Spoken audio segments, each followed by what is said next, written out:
This presentation is for those who do not believe there is a working definition of truth, or who do not believe the word truth has more than a personal meaning. To address the question, what is truth? I'll explain the correspondence view of truth, which is most useful with everyday truth claims. Let's look at the definition of the correspondence view of truth. Aristotle said, truth is that which corresponds to its referent. That might be hard for some people to wrap their head around. So let's really dive in and unpack this, and let's allow people to see what he's meaning. So truth is agreement between an idea and its object. So this idea of truth corresponding to its referent can be expressed in different ways. So truth is an idea which corresponds to its referent. What's its referent? Well, it's an object. It's a thing you're talking about. It's the subject. What does corresponds mean? It means it matches. So we can create different sentences here with these words I've provided, these synonyms, but they're all going to get at the same idea. So truth is an idea that matches its object. Truth is a belief that agrees with the thing you're thinking about. Truth is an opinion that copies the nature of its subject. Truth is found in a statement that replicates the nature of the object it refers to. In each one of these cases, we have what's called a correspondence, which means there's a back and forth. And that is why it's called the correspondence view. Truth is that which corresponds to its referent. So truth is a type of reciprocity, an echo of the same voice, a mirror image, hand and glove. It matches, it corresponds, it goes together, it agrees. Okay, so what are the characteristics of something that has falsehood, something that is false? Well, falsehood is a disconnect between an idea and its object. The two of these things walk in different directions. When there is dissonance between an idea and what one is talking about. Something false is like a wrong note for that part of the song. Falsehood indicates an idea and its object are dissimilar, unalike, or discordant. They have disunity. Some things exist, some things don't exist.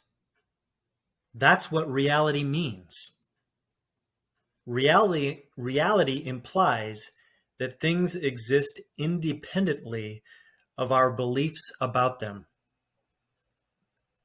Things like you see in these images exist independently of our view of them on the stage of this universe, so to speak. It is true, we can interact with parts of reality as actors in the world and change some of them, but this does not alter the fact that the vast majority of things that exist do so independently of what we believe about them. Although it is true that reality mostly exists independently of our beliefs about it, for our purposes, we're going to focus on everyday truth claims.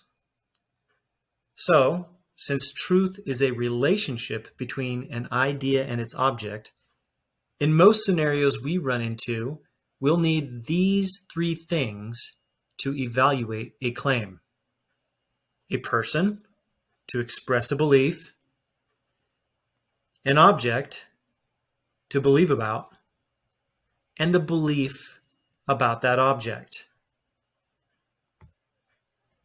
If there's no person involved, no one is expressing a belief. If there's no idea, there's nothing to relate to an object. If there's no object, there's nothing to compare with an idea. Here's a simple example. If Brenda believes her dog is a pug, and it is, then there is agreement between her belief and its object. So Brenda's belief is true. If, however, Brenda believes her dog is a pug and it isn't, then her idea and its object differ, and there is no shared quality between them. So her belief in this case is false due to a lack of similarity.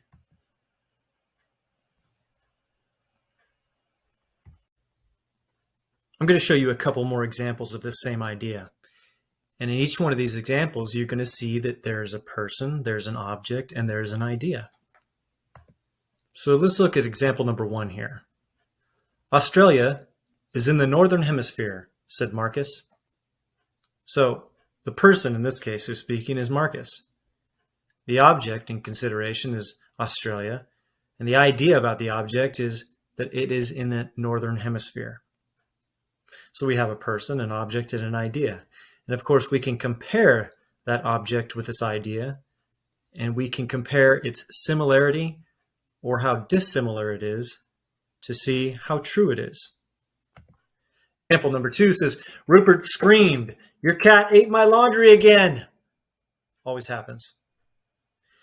So Rupert is the person. The object is the cat, and the idea about the cat is that this cat has once again eaten his laundry. Whether or not that's true depends on whether or not the idea matches the situation. So something I'd like to show you guys is that the correspondence view of truth and that everyday usage of grammar totally match.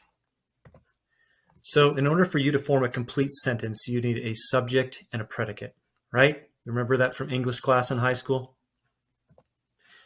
Let's look at this absolutely silly sentence. Malachi peed in Rachel's shoes. Subject is Malachi. The predicate, peed in Rachel's shoes. So we're saying something that Malachi did. The predicate is the claim about the subject. It either has correspondence or it does not. A sentence has 3 parts. A communicator, someone who had to say or write the sentence, a subject, and a predicate. Look at how this lines up to the correspondence view. In the correspondence view, you have a person, an object or subject that you're talking about, and an idea about that object or subject.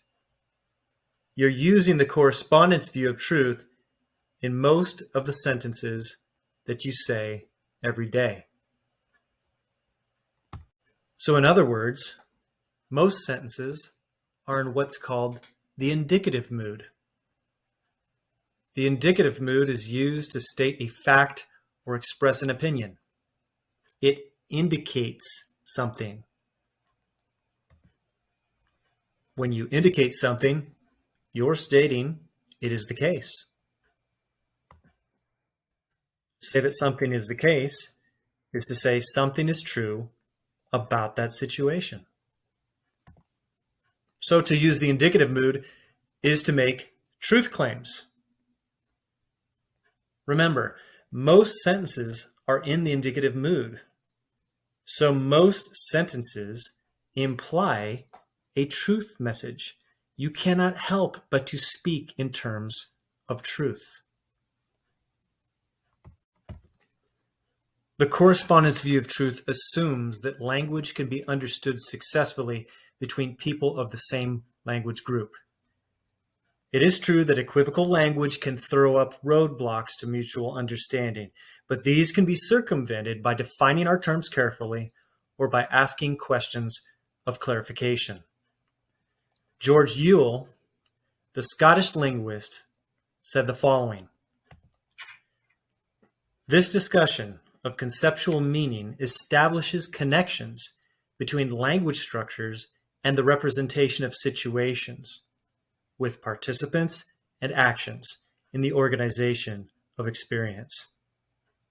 A connection between language and situations is another way of saying the correspondence view. All theories of truth, once they are expressed clearly and simply, presuppose the commonsensical notion of truth that is enshrined in the wisdom of language, said Peter Kreeft. Commonsensical. Thus, the premise of the intelligibility of language underlies the correspondence view of truth.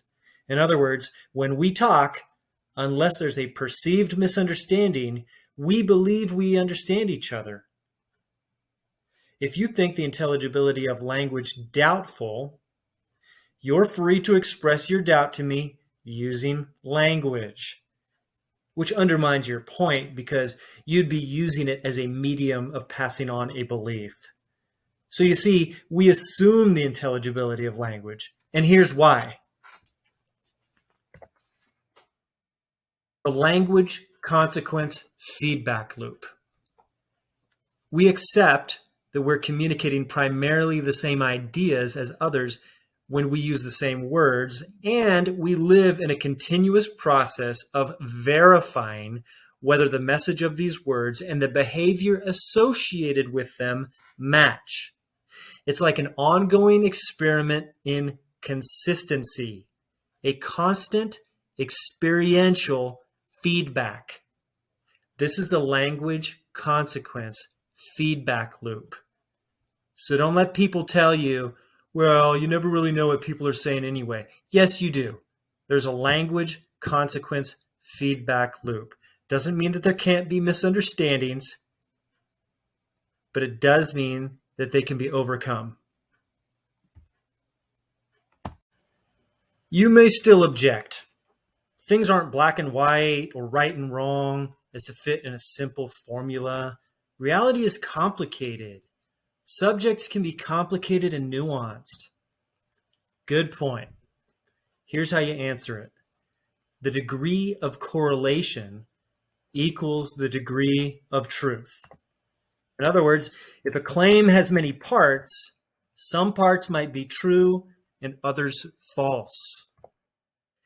Teacher, I didn't do my homework because there were shrieking goats outside my bedroom window, said the student.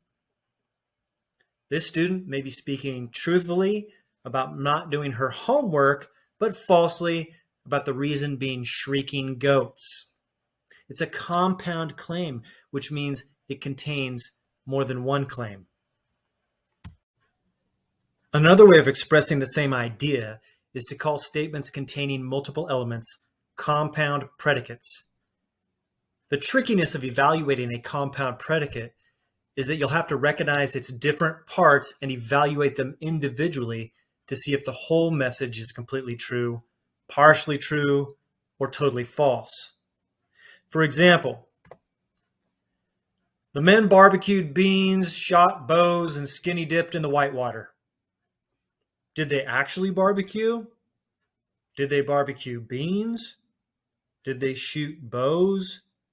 Did they skinny dip? Was it in the whitewater? Maybe this is a cool group and all this is true, or maybe they embellished and part of it is true. Or maybe it's a straight up lie and these guys are a boring group of has-beens. Some people say that truth is relative as a way to dismiss all that has been said thus far on the topic. Well, let's break down this claim and evaluate it to see what people mean by it and whether or not it is credible. By the phrase, truth is relative, people mean a couple different things. They could mean it depends on which particular object you're referring to. Or they might mean my belief doesn't need to match its object to be true. In this second scenario, you can sometimes hear people use language like my truth. Relative, then, that term has separate meanings, even though it's the same language. In the case of A, the person might take a stance like this: I believe a universal truth overgeneralizes, and we need to take particulars into account in order to be accurate. In the case of B, it's a little bit more complicated. For B, a person might be saying, reality is what I think it is without reference to any particular object. Or they might think, I don't believe in any universal or objective truth as a category. For the top one, about reality being whatever somebody thinks, we have a word for that. A lot of little kids do this. It's called fantasy. And below, I don't believe in any universal or objective truth as a category. Is that categorically true? It can't be true. They believe that there is no truth, that it's not truth. So if someone says the truth is relative, you will have to ask him what he means by that. Otherwise, the meaning is completely ambiguous. You might be saying, hold on, in the case of the relative truth that was A, seems like that could be accurate, seems like that could be true. So let's go back and look at that one. It depends on which particular object you're referring to. That seems like it's accurate. Well, you're right. To say that something is relative is simply to say that it relates to something else. Truth is a relationship between idea and object. So truth is relative to its object. You can see that I underlined each one of those words because each one of those words come from the same root. It's the same idea. So if you're talking about a specific thing, making it true or not, it could be an example like this. Are Canadians short? Well, it depends on the Canadian. The answer is relative to the person, or circumstantially true or false. If you change the circumstance, you change the answer. Thus, relative truth is in keeping with the correspondence view. We're still talking about you need a person, an idea, and an object. To say that it's relative to the thing you're talking about is to say the correspondence view with different words. Someone might say, listen, people's emotions and subjective state so cloud their ability to speak basic truth that it's hard to accept the idea that truth claims can be so coolly and calmly evaluated. For most people, truth is subjective, so you can't really bridge the gap with people to communicate this correspondence view. Their subjective state will get in the way each time. Their desires will supersede their reasoning. Well, let's evaluate what have been called subjective truths and take a look at whether or not they're legitimate and whether or not subjective truths are even real. Many psychologists like Carl Rogers and Carl Jung have written about subjective truths, that many people have a unique inner life with sentiments, thoughts, and perceptions that differ in quality from others, and consequently take their possessors down a path quite different from the majority of people.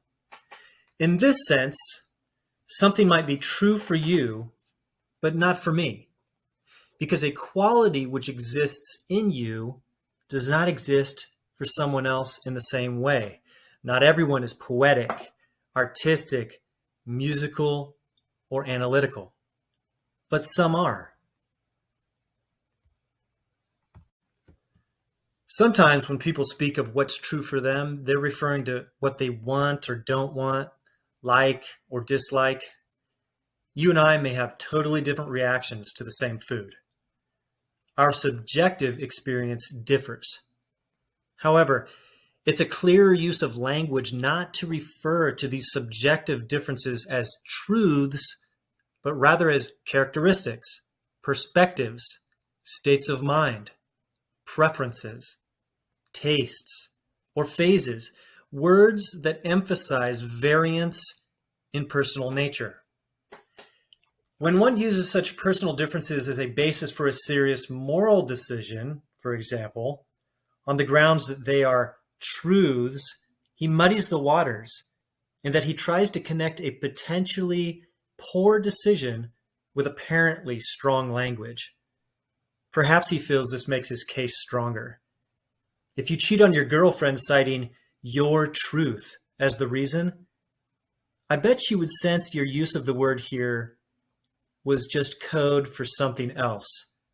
Perhaps code for your disinterest, heartlessness, uncontrolled lust, but not truth itself. The correspondence view did not force you to cheat on your girlfriend.